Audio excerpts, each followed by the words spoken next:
একটা অত্যন্ত smart handsome সুঠাম দেহের একটা যুবক। প্রতিদিন তিনি কন্টিনিউ নামাজ পড়তেন, কিন্তু যখন নামাজ পড়তে যাইতেন ওমর রাদিয়াল্লাহু তাআলা আনহুর জামানায় একটা বাড়ির উপর দিয়ে হেঁটে হেঁটে যাইতেন। আমরা যাইতে হয় না? কথা বলেন না, যাইতে হয়। যখন যাইতেন ওই বাড়ির মধ্যে ছিল অপূর্ব সুন্দরী একটা যুবতী। একটা যুবতী মেয়ে একটা যুবককে ভালোবাসবে, এটাই স্বাভাবিক। একটা যুবক আর একটা যুবতীকে ভালোবাসবে, এটাই তো বন্ধু স্বাভাবিক। প্রতিদিন যুবতীটা মেয়ে ছেলেটাকে কাছে পেতে চায়, প্রত্যেক দিন তার প্রেম আকাঙ্ক্ষা দেখায়, কিন্তু ছেলেটা পাত্তাই দেয় না। একদিন এশারের নামাজ পড়ে, এশারের নামাজ শেষ করে যখন বাড়ির দিকে রওনা দিলেন, তখন ওই যুবতী মেয়েটা এমন ভাবে তাকে প্রেম আকাঙ্ক্ষা দেখালো, যুবতী মেয়েটার ওই প্রেম আকাঙ্ক্ষা দেখে যুবক ছেলেটার সহ্য করতে পারলো না, মেয়েটার ঘরে চলে গেল। ঠিক মেয়েটা এমন ভাবে ঘর সাজিয়ে রেখেছে, মনে হয় যেন স্বামী স্ত্রীর আজকে মিলনের দিন, বাসরের দিন। জোরে জোরে কন্যা নাউজুবিল্লাহ। এই ঘটনাটা হলো হযরত ওমর রাদিয়াল্লাহু তাআলা আনহুর জামানায়। এখন যুবকটা যখন ওই মহিলার ঘরে চলে গেল, হঠাৎ করে কিয়ামতের দিনের কথা মনে হলো, আল্লাহর দরবারে হিসাব দিতে হবে, এটা সে মনে করে ফেললো। কারণ আল্লাহ বলেছে ইন্না বাতশা রাব্বিকা লাশাদীদ, the seizing of Allah is difficult. আল্লাহর ধরা বড় শক্ত ধরা, আল্লাহর পাকড়াও বড় কঠিন, আল্লাহ খুব শক্ত করে ধরবে। ধরার পর আল্লাহ বলেছেন ইন্নাল্লাহা সারিউল হিসাব, আল্লাহ হিসাব গ্রহণে অত্যন্ত তৎপর, Allah is quick to take account. জোরে জোরে করুন আল্লাহু আকবার। যুবকটা হাসরের ময়দানের কথা বন্ধ মনে করে ফেললো। হঠাৎ করে যখন মনে হলো এই কিয়ামতের দিনের কথা চিন্তা করতে করতে ওই মেয়েটার ঘরে যুবকটা অজ্ঞান হয়ে যায়। জোরে জোরে বলুন সুবহানাল্লাহ। সুবহানাল্লাহ বলবেন না? কেমন যুবক দেখছেন নি? নামাজ পড়ে আসছে, মেয়ের ঘরেও চলে গেছে। মেয়ে যুবক ছেলেটা বেহুশ হয়ে গেল, সময় চলে গেল, বাবা মা পাগল হয়ে গেল, আপন স্বজন পাগল হয়ে গেল। কোথায় গেল এই ছেলেটা? এখনো খুঁজে পাওয়া যায় না। খুঁজতে খুঁজতে খুঁজতে খুঁজতে বন্ধু সেই মেয়েটার ঘরে পাইলো। মেয়েটাকে কোনো কিছু না বলে ও বন্ধু যুবক ছেলেটাকে তার আপনজন নিয়ে চলে গেলেন তার ঘরে। বাড়িতে নেওয়ার পরে আল্লাহর অশেষ কুদরতে কিছুক্ষণ পরে হঠাৎ করে যুবকটার সেন্স ফিরে আসলো, জ্ঞান ফিরে আসলো। ওই যুবকটাকে প্রশ্ন করলো, বাবা বাবা গো, বলে দাও না তোমার এই পরিস্থিতিটা কেন হলো? পুরো অতীতের পুরো ঘটনাটা তিনি খুলে বললেন। খুলে বলার পরে সবার চেয়ে তিনি বললেন, আমি যখন এই মেয়েটার কাছে চলে গেলাম, আমার কাছে মনে হলো যৌবনের হিসাব তো আমাকে দিতে হবে, আল্লাহর দরবারে আমাকে দাঁড়াতে হবে রে, কেমন করে আমি হিসাবটা দিব? এই ভয় যখন আমার মধ্যে তৈরি হয়ে গেল, ভয় করতে করতে মনের অজান্তে আমি অজ্ঞান হয়ে পড়ে গেলাম। ঠিক এই সত্য তথ্যটা বাবা মার কাছে আপন স্বজনের সামনে বলার পরে বন্ধু তাৎক্ষণিকভাবে ছেলেটা আবার অজ্ঞান হয়ে গেল। পরে আপন স্বজন চাইয়া দেখলেন এই ছেলেটার দুনিয়াতে নাই। ইন্না লিল্লাহি ওয়া ইন্না ইলাইহি রাজিউন। ওই ছেলেটা মৃত্যুবরণ করলো বন্ধু।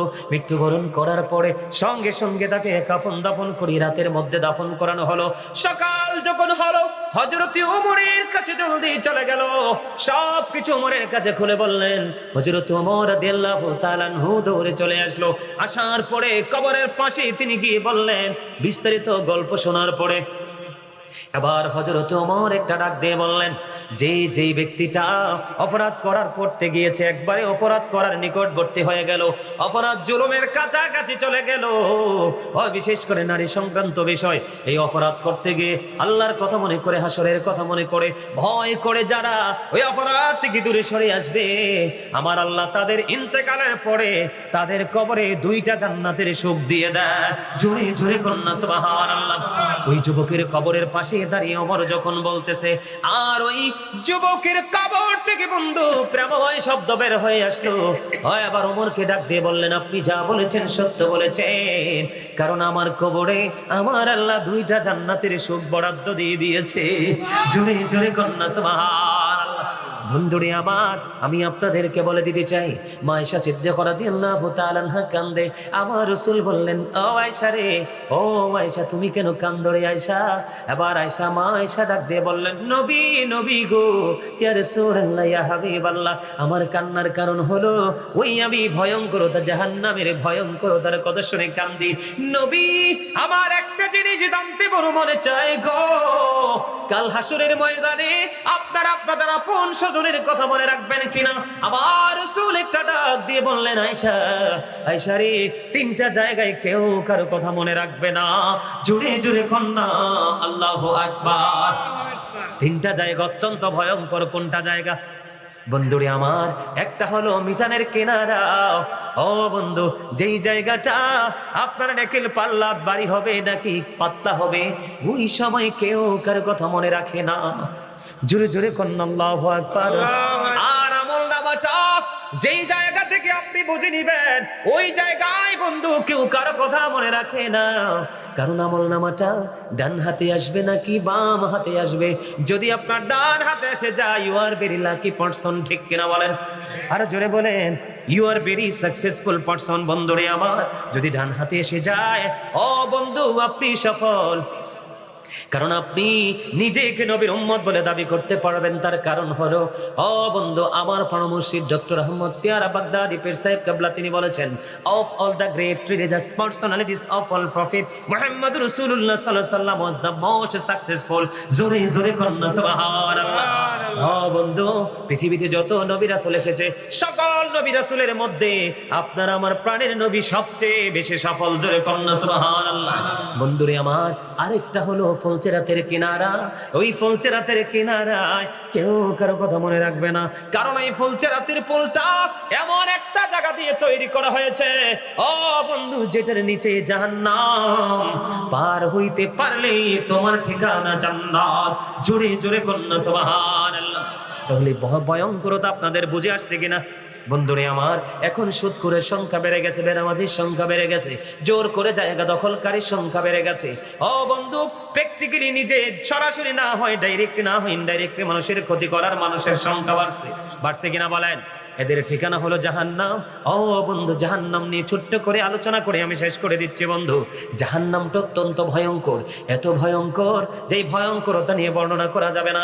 যারা বন্ধু জাহান্নামী, যারা বন্ধু অপরাধী, তাদের অবস্থাটা কেমন হবে? ও বন্ধু, জাহান্নামীদের জন্য পিটানোর জন্য যে হাতুড়িটা তৈরি করা আছে, ওই হাতুড়িটা যদি আল্লাহ রাসূল বলেছে পৃথিবীর সকল মানুষ সব কিছু মিলে যদি চেষ্টা করে, একটা সেকেন্ডের জন্য হাতুড়িটাকে নাড়তে পারবে না। জোরে জোরে কন্না নাউযুবিল্লাহ। এত বিশাল হবে, এত ভয়ঙ্কর হবে। এই হাতুড়ি দিয়ে জাহান্নামীদেরকে বন্ধু প্রহার করা হবে। জোরে জোরে জোরে বলুন না নাউযুবিল্লাহ। আর একটু মহাব্বতে পড়ুন না নাউযুবিল্লাহ। বন্ধ, শুধু তাই নয়, এই দুনিয়াতে জান্নাতি যারা হবে, বিরক্ত হন? বিরক্তি আছে? আর যারা বলেন বিরক্তি আছে? মরণেরই কথা মানুষ স্মরণ কেন করো না, আজরাইল আসিলে কারো কফিয়ত চলবে না, আজরাইল আসিলে কারো কফিয়ত চলবে না। তওবা নামে গাছটি আছে, পাতায় পাতায় লেখা আছে মানুষের হায়াত। সেই পাতা জড়িয়া গেলে, সেই পাতা জড়িয়া গেলে মতের নিশানা, আজরাইল আসিলে কারো কফিয়ত চলবে না। সেকান্দরে কি বাদশাহ ছিলেন, তার মতো আর ধনী লোক কেহই না ছিলেন। খালি হাতে চলে গেলেন, খালি হাতে চলে গেলেন, কিছুই নিতে পারলেন না। আজরাইল আসিলে কারো কফিয়ত চলবে না। চলবে নি কফিয়ত? আরো জোরে বলেন না, কোনো অজুহাত চলবে নি। ও বন্ধু, বলতে চেয়েছিলাম রে, ও বন্ধু, তুমি যদি জান্নাতে যেতে পারো, তোমার জন্য জান্নাতে 4টা নদী। একটা হলো মধুর নদী, একটা হলো দুধের নদী, একটা হলো শরবতের নদী, একটা হলো পানির নদী। তুমি যতই পান করো তোমার কোনো প্রস্রাব হবে না, তুমি যতই খাও তোমার কোনো পায়খানা হবে না। ঢেকুর আসবে, ঢেকুরের সাথে সব কিছু বন্ধ ফিনিশ হয়ে যাবে। আর তার বিপরীত দিকে তোমার আমার সবার পরিচিত ছিল আব্দুর রহিম। সারাটা জীবন কোন আলেমকে সম্মান করে নাই, তাদের কথা মূল্যায়ন করে নাই, জীবনে বাস্তবায়ন করার চেষ্টা করে নাই। সব সময় বলেছে হামসে বড়া কোন হে, আমাদের সমাজে আছে না নাই এরকম? নিজেকে অনেক বড় দামি মনে করে, বড় মনে করে, আছে না নাই? বন্ধু, এই সমস্ত মানুষগুলো জাহান্নামী হয়ে যাবে। তারা যখন কবর, তারা জাহান্নামে যাবে। বন্ধু, তাদের যখন পানির তৃষ্ণা লাগবে, যুবক বন্ধু কথা বলো না, শেষ করে দিচ্ছি, কিছু সময়ের মধ্যে মোনাজাত দিয়ে দেব। বন্ধুরে আমার, জাহান্নামীদের যখন পানির তৃষ্ণা লাগবে, আমার রাসূল বললেন, মত সাবধান হয়ে আসো রে, জাহান্নামীরা পানির তৃষ্ণায় পাগল হয়ে যাবে, উত্তপ্ত গরম পানি বের হবে। এখন কি শীত পড়ে কি পড়ে না? আরো জোরে বলেন, আরো জোরে। আজকে যে ভাইয়ের বাসায় ঢুকলাম অজু করার জন্য, গরম পানি ট্যাপ যখন চালালাম, গরম পানি আসছে, একটু হাতে লাগলো, স্পর্শ করা যায় না।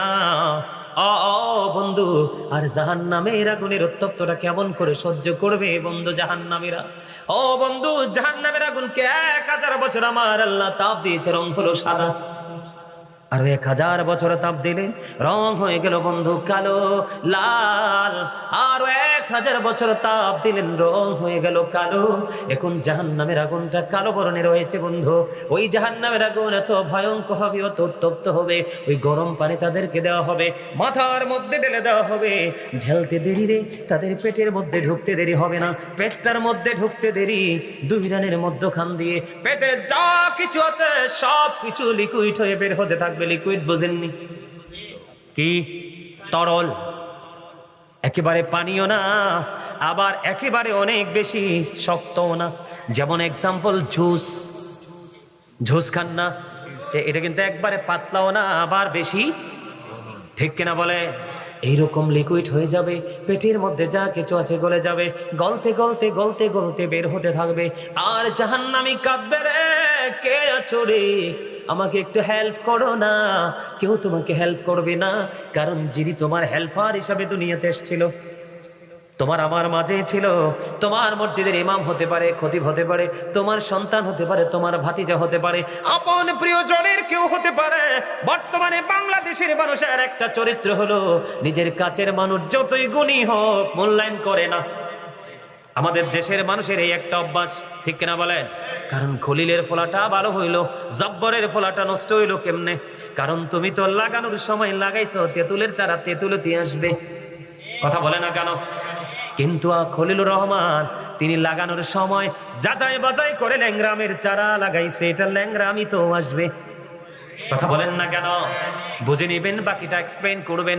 নিজের বিবেককে নিজে প্রশ্ন করবেন, নিজের বিবেকের কাঠগড়ায় দৈনিক সকাল একবার, বিকাল একবার দাঁড়াবেন, শোয়ার পরে প্রতিদিন নিজের বিবেকের কাঠগড়ায় দাঁড়াবেন। দাঁড়াইলে অটোই ফায়সালা চলে আসবে বন্ধু। তার এইভাবে চলতে থাকবে, লা ইয়ামুতু, মরতে পারবে না, ফিহা ওয়ালা ইয়াহইয়া, বাঁচতেও পারবে না, ওমা হুমান হাবি গায়বিন, পালাইতেও পারবে না।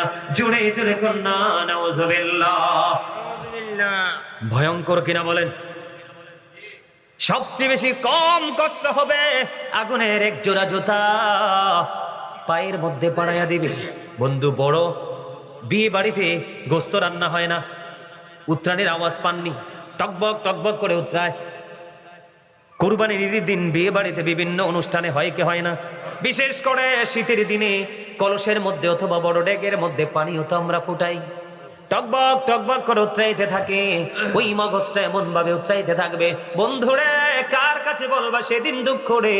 কারণ জীবনে কাউকেই তো মূল্যায়ন করে নাই, নিজেই নিজেকে বড় মনে করে পথ চলেছ, ঠিক কিনা বলেন? বন্ধুরে আমার, এখানেই শুধু ক্ষান্ত নয়, আরো কত ভয়ঙ্কর খবর। এই বন্ধু, এটার নাম হলো বুগির। এই বুগির কেন্দ্রীয় মসজিদ মাঠে আপনাদের এই মুহূর্তে যদি জাহান্নামীদের জন্য ভয়ঙ্কর একটা খাবার বরাদ্দ আছে, যেটার নাম হলো বন্ধু জাক্কুম। কাঁটাযুক্ত বিষাক্ত। আমার রাসূল বলেছেন, এই জাক্কুম নামক ফলের একটা রড যদি, একটা ফোঁটা, মাত্র একটা ফোঁটা রড যদি বন্ধু এই বুগিরের জমিনে পড়ে রে, কিয়ামত পর্যন্ত, এই কিয়ামত পর্যন্ত বুগিরের জমিনে কোনো শস্য জন্ম হবে না। জোরে জোরে কন্যা নাউযুবিল্লাহ। তাহলে বুঝেন কত বিষাক্ত, কত ভয়ঙ্কর ওই বিষাক্ত খাবার জাহান্নামীদের জন্য বরাদ্দ। জোরে জোরে কন্যা নাউযুবিল্লাহ। সবচেয়ে বড় ভয়ঙ্কর, সবচেয়ে বড় বিপজ্জনক একটা খাবার, সেটার নাম হলো বন্ধু তিনাতুল খাবার। আছে না নাই? আছে নেই? এটা অত্যন্ত ভয়ঙ্কর। ইয়া রাসূলুল্লাহ, ইয়া হাবিবাল্লাহ, এই তিনাতুল খাবারটা কি গো? আমার রাসূল বলে দিলেন, এই তিনাতুল খাবারটা হলো আরেকটা জাহান্নামীর নিংড়ানো রক্ত পুঁজ। ও নাউজুবিল্লাহ বলেন না, জোরে বলেন না নাউজুবিল্লাহ। পচে গেছে, কি হয়ে গেছে? একবারে দুর্গন্ধযুক্ত হয়ে গেছে। কিন্তু আরেকটা জাহান্নামীর খাবার সহ্য করা যায়? আরে ভাই, একদিন কাপড়টা পরলে একটু ঘাম লাগলে দ্বিতীয় দিন তো এই কাপড়টার